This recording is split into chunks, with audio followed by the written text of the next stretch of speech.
Day 39. It's been 2 weeks since the last video because it was mid-sem break, and before that it was exam week. So yeah, the the thing repeats, and we have to try and be consistent again. Even though I have another exam on Tuesday, it's Friday right now. Anyways, I'm going to stop rambling and just begin because that's all I can do right now. So, example 5.8, variance and standard deviation. Take another look at spreadsheet 5.2 column D. Shows the squared deviation from the arithmetic average, and cell D9 gives the variance as 0.0315. This is the sum of the product of the probability of each outcome across our 5 observations. Because these are historical estimates, we take each outcome as equally likely times the squared deviation of that outcome. Finally, the standard deviation given in cell D10 0.111774 is the square root of the variance. The variance estimate from equation 5.16 is biased downwards.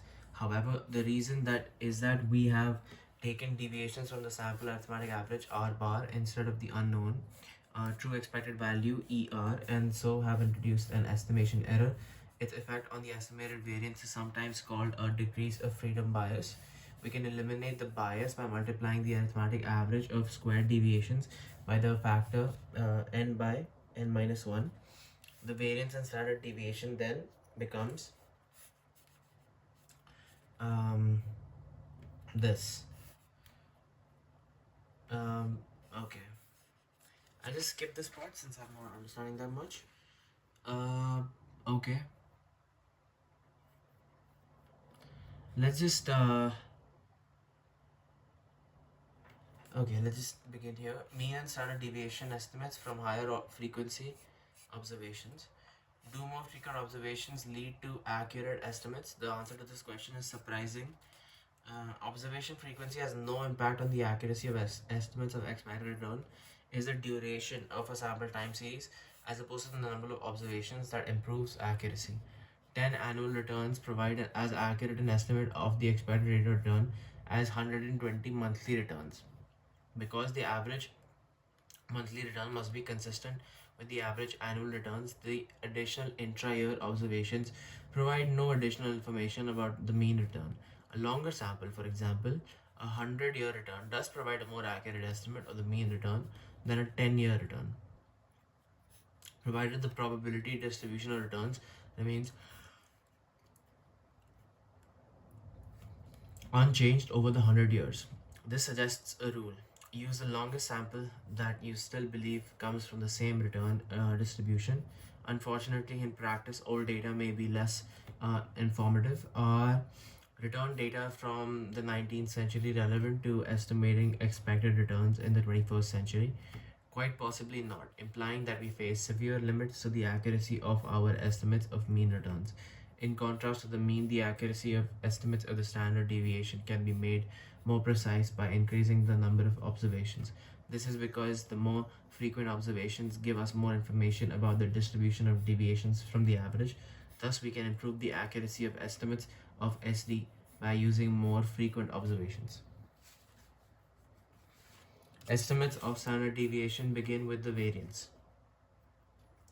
When monthly returns are uncorrelated from one month to another, monthly variances simply add up. Thus, when the variance is the same every month, the variance of annual returns is 12 times the variance of monthly returns.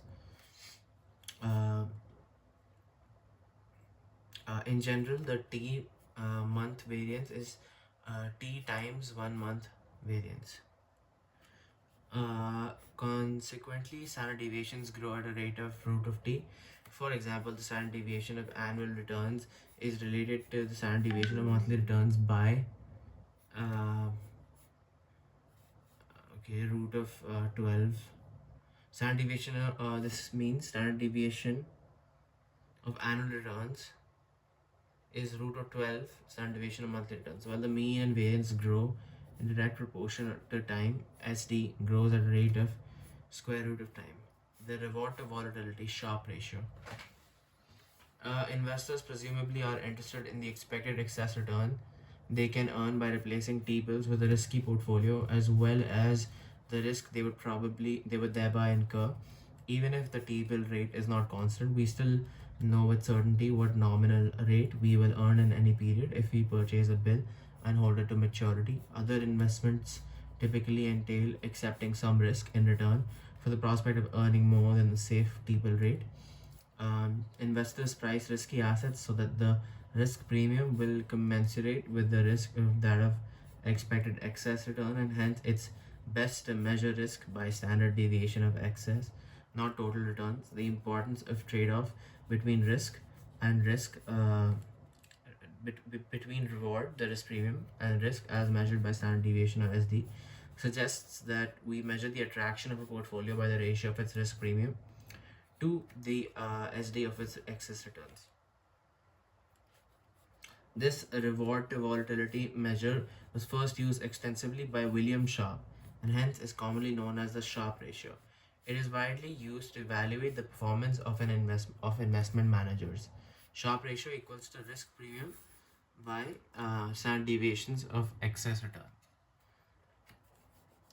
Example 5.9 Sharpe ratio. Take another look at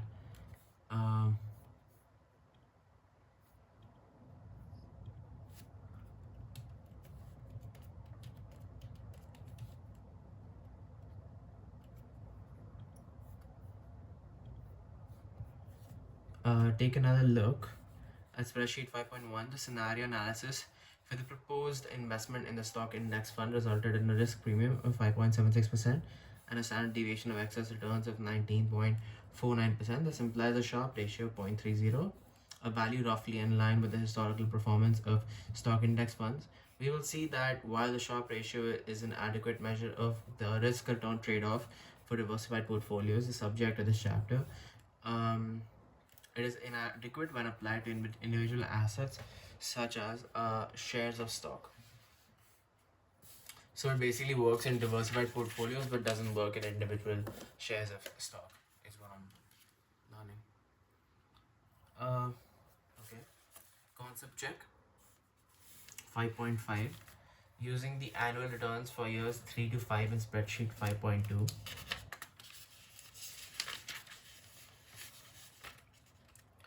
Arithmetic average return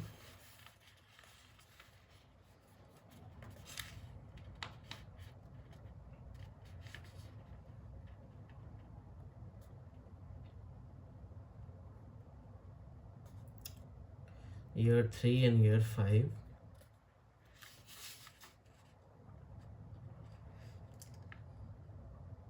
Huh.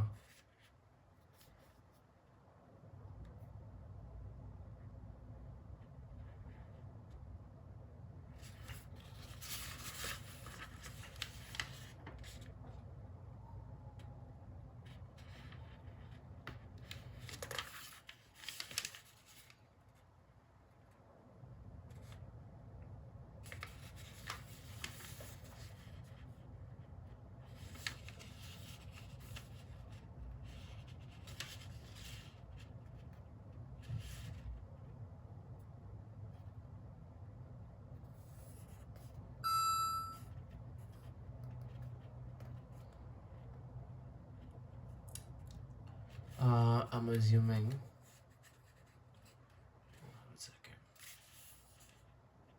0.2869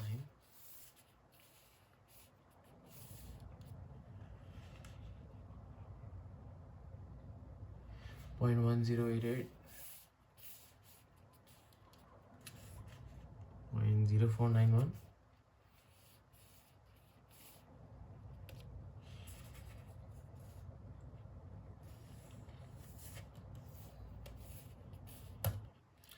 0.1482. Is that it? 0.1482. Let me check before I write it down actually.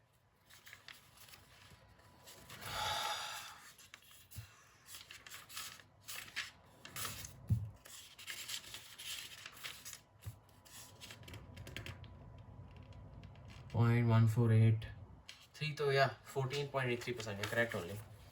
0.1483. So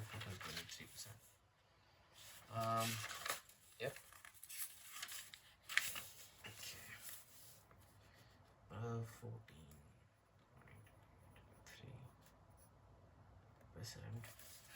How do we find the geometric return? Arithmetic average.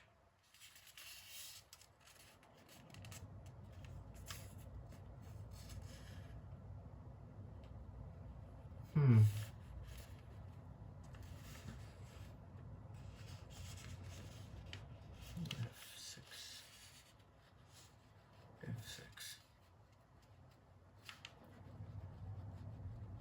What?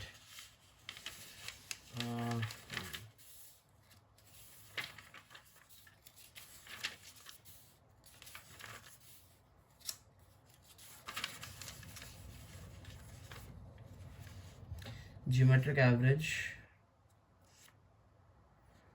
Uh,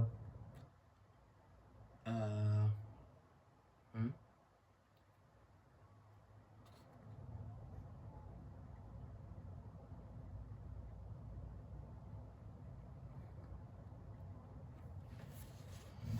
See, multiply all of them. Wait 1 second. Half of the standard deviation.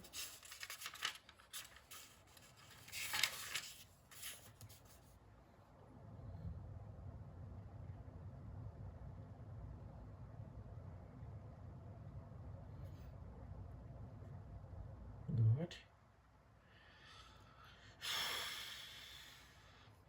Half the variance.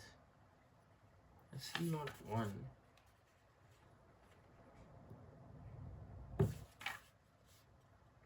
That's expected value of geometric average. Geometric average.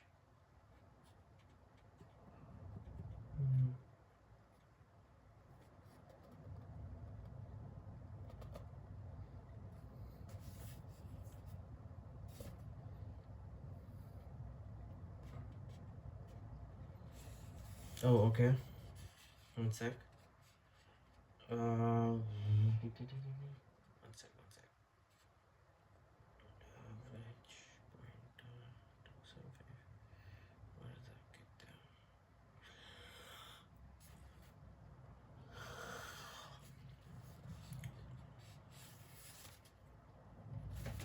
-1.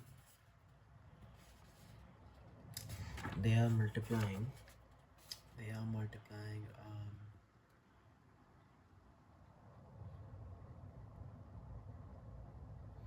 What the hell are they multiplying? 1.2869, which is this one right here. 1.1088, then 1.0491 to the power 1 by 3. Okay, -1. 14.39%.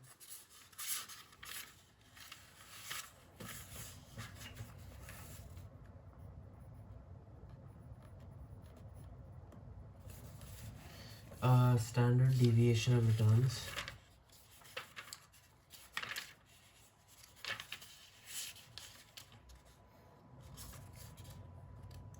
(12.37%). How to get that? Standard deviation.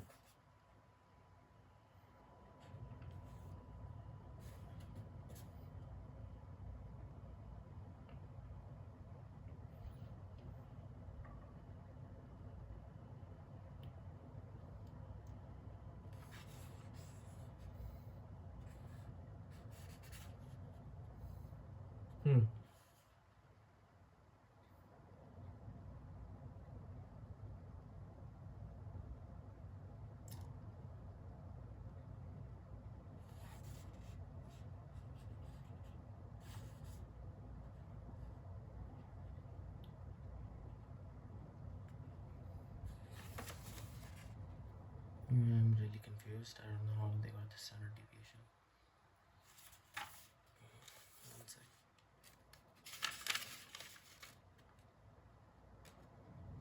Okay.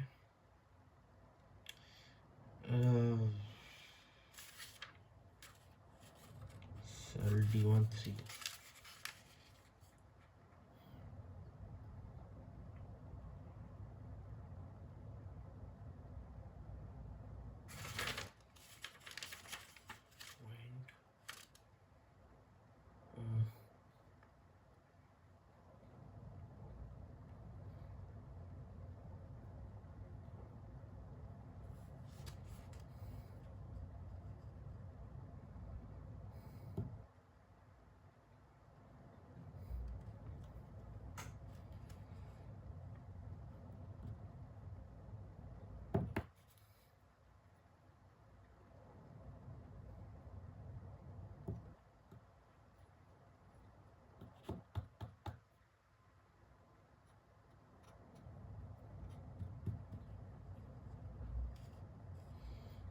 One by n minus 1, so that is 1 by 3 minus 1 by 2. 1 by 2 rs minus r bar whole squared. And what is rs?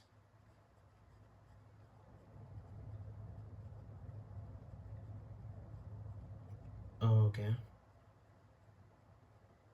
Okay. Sure. I guess r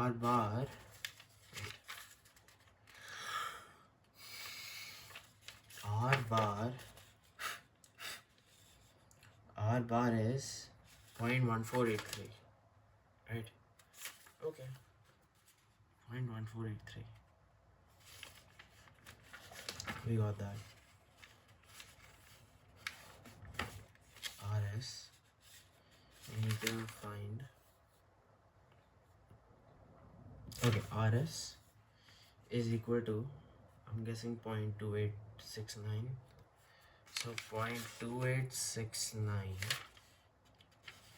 minus 0.1483.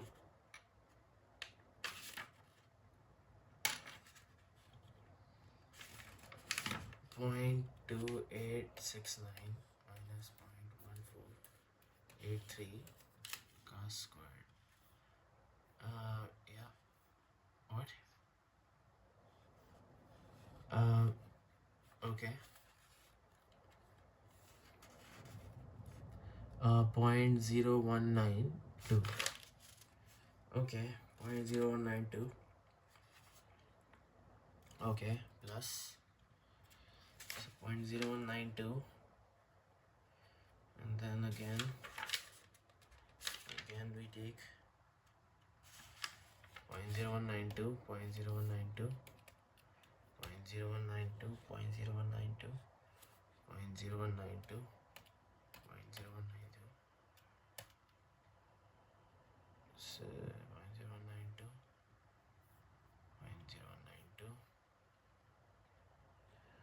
0.0192, 0.0192, 0.0207, 0.0207,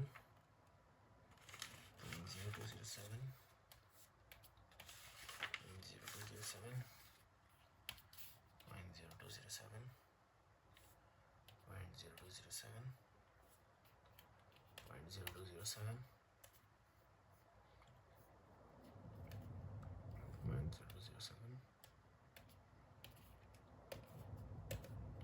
0.0305.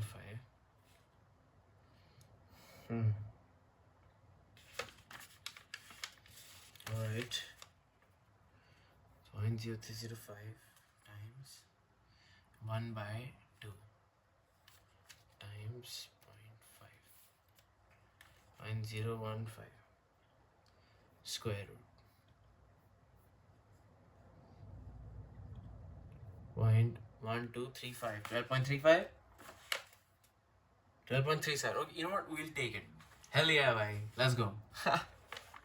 That's crazy. Yo. You actually solved it. That's crazy. I'm sorry. Yeah, 12.35%, 12.37%. I'm saying that. Okay.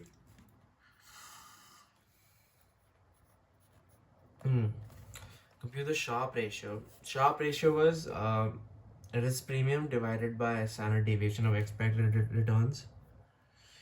Risk free rate was 6%. So risk premium divided by 12.37, which is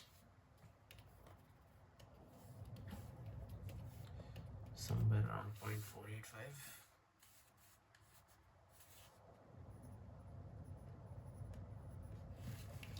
Let's see if it's correct. Oh, it's not correct. Oh, wait 1 second. The denominator is obviously correct, but the numerator is 14.83 minus 1 second. 14.83 is the arithmetic return. That's the expected return. And this is the risk-free rate. Oh, achha, I got it. So the risk premium is the expected return you will get by taking the risk and investing in stocks, minus the risk-free rate you would get by investing in a bank loan for zero risk. That's why it's called the risk premium, because this is the extra expected return that you are likely to get by taking the risk of investing in stocks. Essentially, that's the idea. So it's 14.83 by minus, no wait 1 sec, 14.83 minus 6 divided by 12.37, which is equal to 0.71.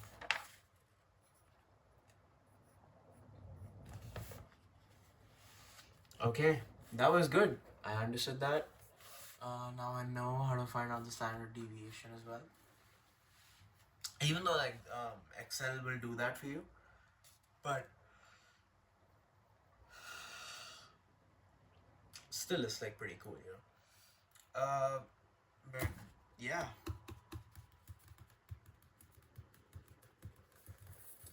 I think I'll end it there for today because I need to go and make some coffee since I'm very low on energy. But yeah, that was a good session.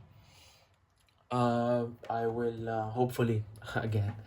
I hope my best. I hope that I come back and record day 40 tomorrow. Actually, that's pretty cool. Anyways, thanks.